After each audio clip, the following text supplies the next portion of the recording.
no dia 17 de fevereiro, ontem, o plenário do Supremo Tribunal Federal tornou a discutir a decisão que ele proferiu no ano de 2024 sobre a despenalização da posse de entorpecente e drogas para uso próprio. Você ficou atento a esse julgado?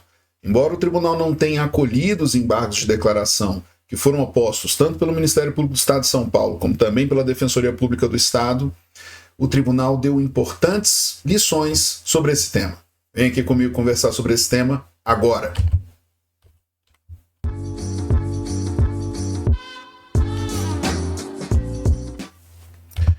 Você está aqui comigo no Pensando Direito, eu sou Antônio Suxberger. Se você ainda não me segue lá no Instagram ou ainda não ativou aqui o sinal de notificações do canal, hora de fazê-lo, para você ficar atento aqui ao conteúdo que está sendo produzido, que eu espero seja útil para os seus estudos.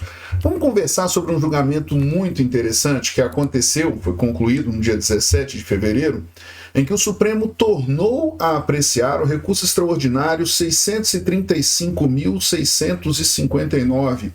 Esse número é muito grande e complicado, mas você precisa guardar ele como tema de repercussão geral, número 506. Ele fala sobre a tipicidade do porte de droga para consumo pessoal. Tudo bem?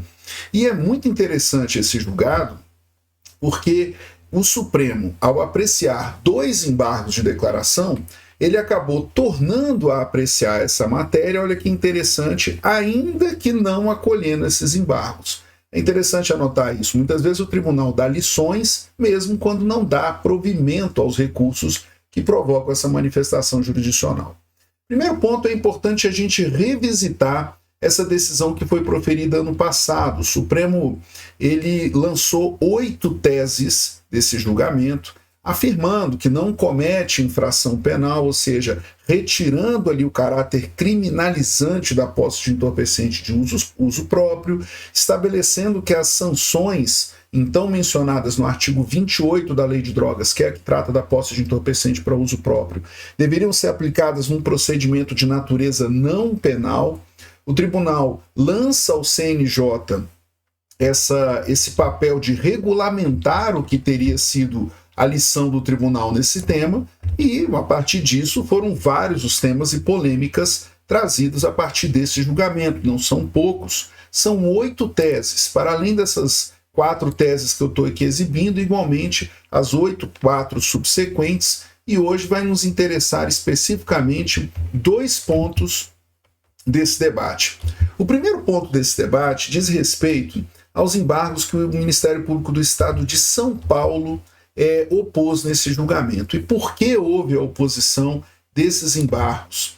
É que quando sai o dispositivo da decisão do tema de repercussão geral 506, a decisão do tribunal, que inclusive é veiculada por se tratar de controle de objetivação dos efeitos da decisão do Supremo, inclusive é publicado no Diário Oficial e tudo mais, diz o tribunal assim, por maioria de votos, nos termos do voto do relator, apreciando o tema 506 de repercussão geral, deu provimento ao recurso extraordinário para, esse é o item 1 do dispositivo, declarar a inconstitucionalidade, sem redução de texto, do artigo 28 da Lei de Drogas. Para quê? Diz assim, de modo a afastar do referido dispositivo todo e qualquer efeito de natureza penal, ficando mantidas no que couber, até o advento de legislação específica, as medidas ali previstas. Qual que é o ponto interessante dessa reflexão? É porque o Supremo, quando aprecia essa matéria, ele de fato conduz toda a discussão como se ela dissesse respeito à cannabis sativa, à maconha. Inclusive, no curso dessa decisão, é importante anotar, o próprio tribunal ele estabeleceu, inclusive, critérios a respeito do que seria o afastamento do caráter de tráfico de drogas nesse caso. Então, o que dizia o Ministério Público do Estado de São Paulo nesses embargos? É preciso aclarar a decisão para se saber se a declaração de inconstitucionalidade diz respeito a todos os tipos de droga ou apenas a maconha. Disse o Supremo, eu não enxergo nenhuma omissão nesse acórdão. Ou seja, a lição que ele coloca é, ao declarar a inconstitucionalidade sem redução de texto desse dispositivo e provocar o legislador ordinário a reapreciar a política criminal de drogas, é deixar a cargo desse legislador o detalhamento do que foi ali decidido. Porque dentro da própria corte não é possível construir ali o que seja um exato consenso sobre a deliberação sobre todos os tipos de droga. Por uma razão muito singela, o tribunal não consegue estabelecer parâmetros abstratos, determináveis de saída na temática. O tema é muito complexo. Eu não quero aqui me aprofundar nas críticas dirigidas ao tribunal, no que diz respeito à possibilidade ou não de um tema tão complexo como esse ser decidido pela corte num julgamento de caso. Mas é preciso reconhecer aqui a limitação da atividade jurisdicional quando em verdade pretendia esse julgamento num típico caso de judicialização de política pública, litígio estratégico ou mesmo um processo estrutural, para usar a expressão muito própria do direito processual civil, definir ou pelo menos apontar rumos e limites à política criminal de drogas no Brasil. Então, eu faço essa anotação porque é bem interessante esse debate da maneira como ele é construído em relação a essa decisão, tal como proferida pelo Supremo. Disse o Supremo, quando julgou o tema de repercussão geral, que seria usuário de drogas aquele que fosse encontrado na posse de até 40 gramas de maconha ou de 6 plantas fêmeas, sem prejuízo do afastamento dessa presunção. E esse afastamento se daria com base em elementos objetivos. Passo aqui a dizer, especificamente no tema, que era objeto dos embargos de declaração da Defensoria Pública. A Defensoria Pública do Estado de São Paulo, ela pretendia que o Supremo aclarasse uma indicada contradição no item 8 das teses do tema de repercussão geral. Leio com vocês aqui o item 8. A apreensão de quantidades superiores aos limites ora fixados não impede o juiz de concluir que a conduta é atípica, apontando nos autos prova suficiente da condição de usuário. Qual que era a tese da Defensoria Pública? Essa tese, tal como estabelecida, ela inverte a presunção de inocência que milita em favor do acusado. E o tribunal não se sensibilizou para essa tese, e aí tento aqui explicitar com vocês o que seja o porquê dessa compreensão do tribunal. Quando o tribunal afasta essa compreensão da Defensoria Pública, ou seja, da tese ali colocada, é bem interessante notar que ele o faz revisitando o que sejam, inclusive, os critérios legais para tanto. É importante lembrar que, quando nós falamos da lei de drogas, a lei de drogas estabelece parâmetros e critérios não apenas ao juiz, mas também à autoridade policial quando lavra a prisão em flagrante. No artigo 52, inciso 1 da Lei de Drogas, o legislador ele é muito claro quando diz que o delegado de polícia, ao entender pela lavratura da prisão em flagrante, ou seja, só há lavratura de auto de prisão em flagrante nas hipóteses de tráfico, posse de entorpecente posse de entorpecente para uso próprio não enseja prisão em flagrante, diz a própria Lei de Drogas. O delegado relatará sumariamente as circunstâncias do fato, justificando as razões que a levaram à classificação do delito. Diz o legislador, indicando a quantidade e natureza da substância ou do produto apreendido, o local e as condições em que se desenvolveu a ação criminosa, as circunstâncias da prisão, a conduta, a qualificação e os antecedentes do agente. E o que faz o legislador depois quando se dirige ao juiz? Ele também estabelece esses critérios de aferição, anotando a natureza, quantidade, local, condições, circunstâncias sociais e pessoais desse acusado, desse investigado, né? Quando eu falo do delegado, estou me referindo ao investigado. Quando eu me refiro ao acusado, eu estou já me referindo ao processo.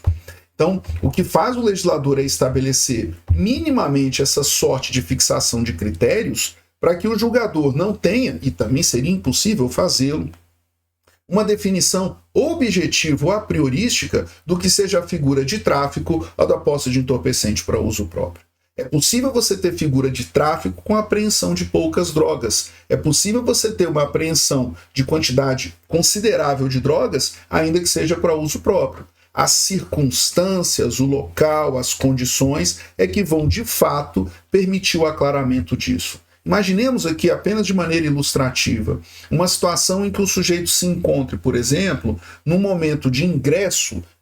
Imagine você num centro universitário ou mesmo um local de grande circulação de pessoas com entorpecentes, por exemplo, acondicionados em pequenas doses para usos que suplantam o que seja a quantidade que essa mesma pessoa conseguiria consumir no mesmo dia.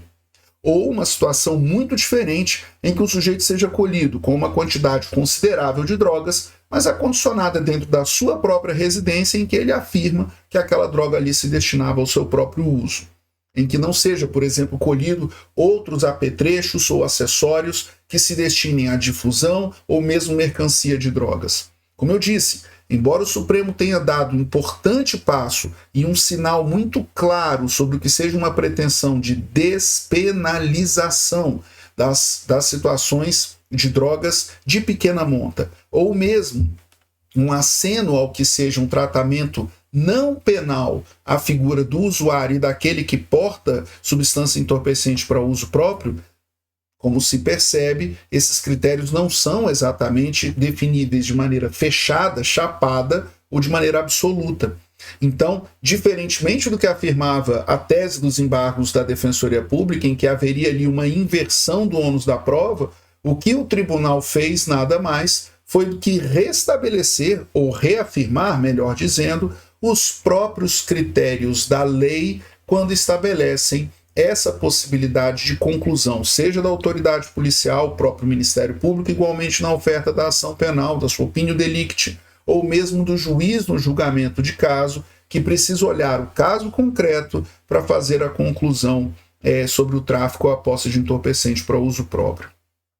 Isso poderia levar à falsa percepção, então, de que o Supremo, que passou desde 2011 até o ano de 2024 para decidir esse tema de repercussão geral, teria dado uma decisão que não guardaria impacto concreto. Não, longe disso. A decisão tem uma projeção muito prática, sim. Ela impõe um diálogo interinstitucional, não apenas para o próprio Poder Judiciário, mas também de maneira dirigida ao próprio Poder Legislativo e ao Poder Executivo, e fixa a necessidade de que o debate da política de drogas no Estado brasileiro seja objeto de maior reflexão e, se o caso, de revisão.